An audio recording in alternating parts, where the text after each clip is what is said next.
Hello students, this is Shweta Patil and I welcome you all to the video lecture on Management and Entrepreneurship for IT Industry. So in today's video, I'll be explaining about controlling, definition of controlling, steps in controlling, essentials of control system, methods of establishing control. So all this we are going to discuss in this video. So let's move to what is controlling. Why we need controlling? The main objective of controlling is to identify the variation between the set standards and the actual performance and then take the corrective measures to correct it and prevent such deviation in future. We can define controlling as control is checking current performance against standard predefined standards contained in the plans with a view to ensure adequate progress and satisfactory performance. Controlling can also be defined as it is determining what is being accomplished, that is evaluating the performance and if necessary applying corrective measures so that the performance takes place according to the plan. Controlling is the measurement of accomplishment against the standards and correcting of deviations to ensure attainment of objectives according to plans. This is explained as by Noose. Okay, so George Noose.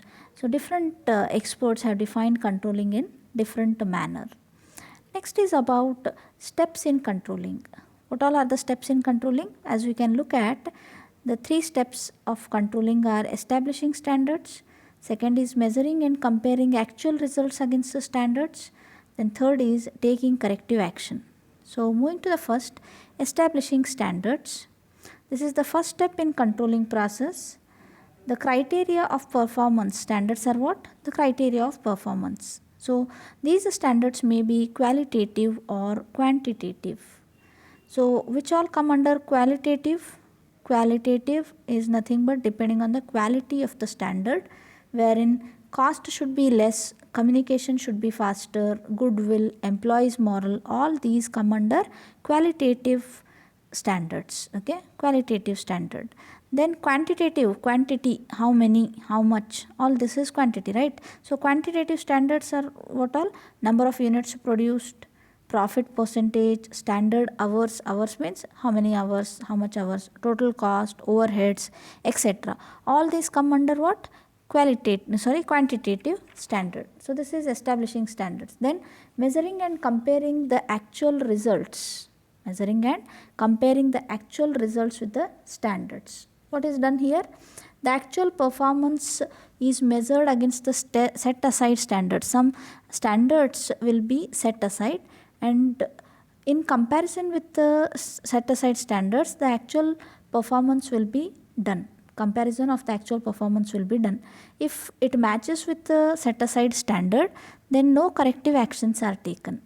If there is a deviation, if it is the deviation is not beyond the limits, if it is within the reasonable limits, then corrective actions will be taken for that deviation.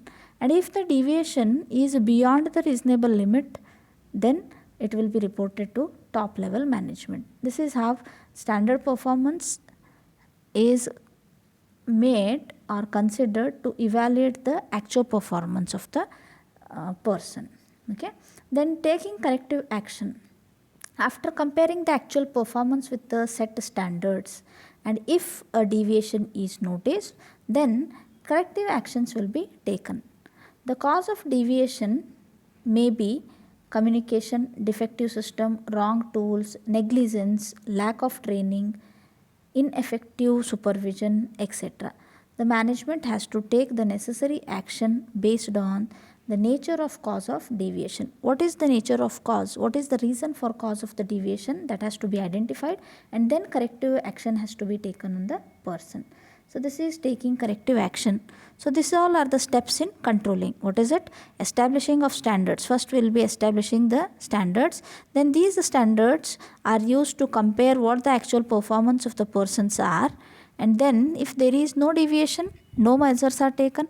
If there is a deviation, but if it is within limits, then corrective actions are taken by the manager himself, else it will be given to the top level management. Then moving to the essentials of control system.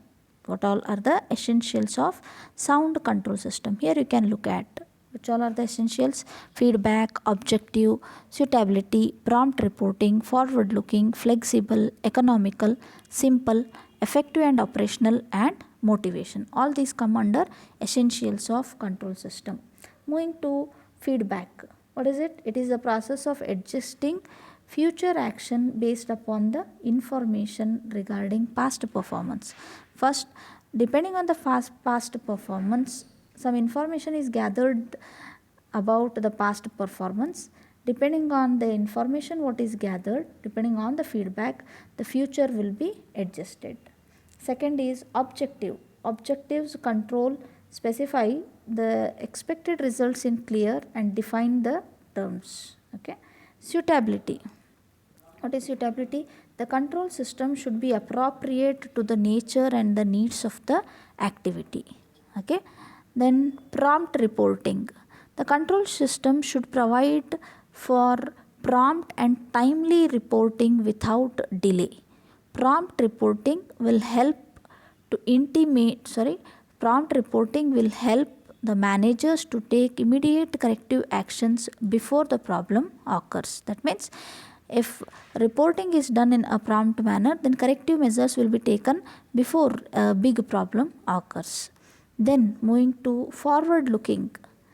Yes, forward looking helps for controlling, will focus how actions will conform to plans. Okay.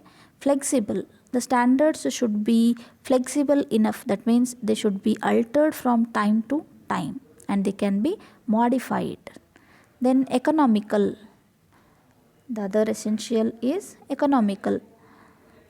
The benefits derived from the control system should be more than the cost involved in implementing it.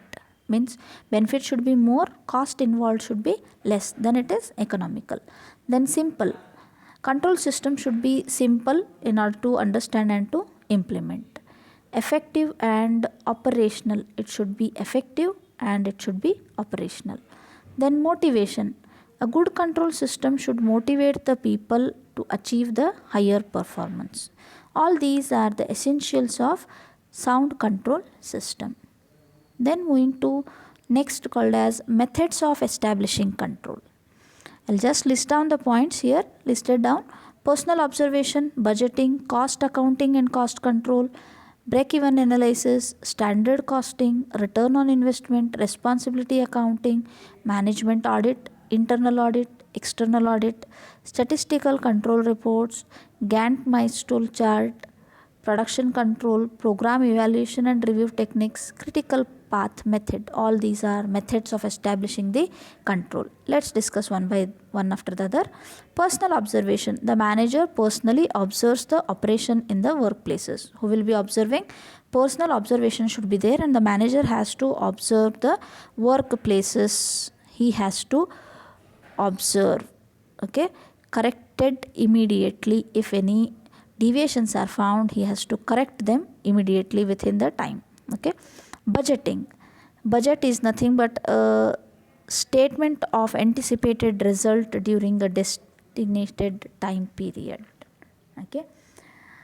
Budgeting involves use of cost standards. Budget will be prepared on the basis of the purpose, like sales budget, capital expenditure, then advertisement budget, R&D budgets, etc. All these come under budgets. Then cost accounting and cost control. Here it is. Cost accounting and cost control. Profit of any business will be depending on the cost. How much cost they have, how much amount they have paid it, and how much profit in turn, how much cost in turn they got. Okay. Profits are increased by reducing the cost. Then break-even analysis. The break-even analysis is a point where we'll achieve no loss and no profit. Then standard costing. Standard costing involves some steps. There are some steps involved in standard costing. The steps may be setting the cost standards for different components like labor, material, machine hour rate, etc. Then measurement of actual performance and comparing with the standard cost. Finding the deviation of the actual cost when compared to the standard one, then taking corrective measures to avoid such deviations. Okay, all these are the steps in standard costing. Then moving to return on investment, ROI. Return on investment can be explained as a ratio of profit to total investment. What is it? The ratio of net profit to the total investment. This is return on investment. Then responsibility accounting. It is defined as the system of accounting under which each department head is made responsible for the performance. Who is made responsible here? The head of the department is made responsible for the things. Okay, the actual department is responsible for its own operation, but the head is made responsible for it. Management audit. Management audit means it is an independent process. So what is done here? The inefficiency of the performance of function of management will be looked at and it will be improved. Then internal audit. See, internal audit. Internal audit is conducted by internal auditors. What is meant by auditors? The sum of the employee members. If they are internal, then means employees are within the organization. And external audit means it is an independent appraisal of the organization, finance, accounts or statements, anything. Okay, audit will be done by external auditors here in external audit. In internal audit, audit will be done by internal auditor. Auditors are nothing but the employees. Internal audit means employees are of within organization, and external audit means auditors will be from outside.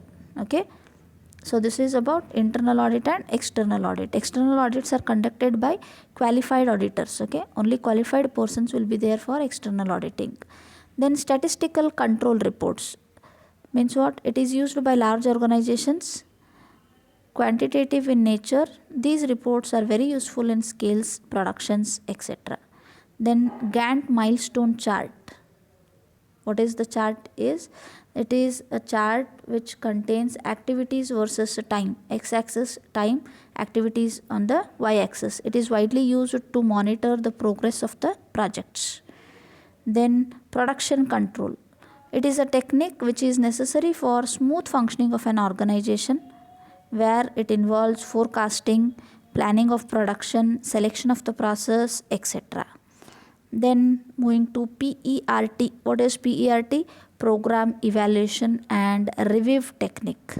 Okay, so it is developed in 1957-58. It is meant to achieving better managerial control of time spent in completing a project. Okay, then last is critical path method, CPM. This follows the principles of PERT.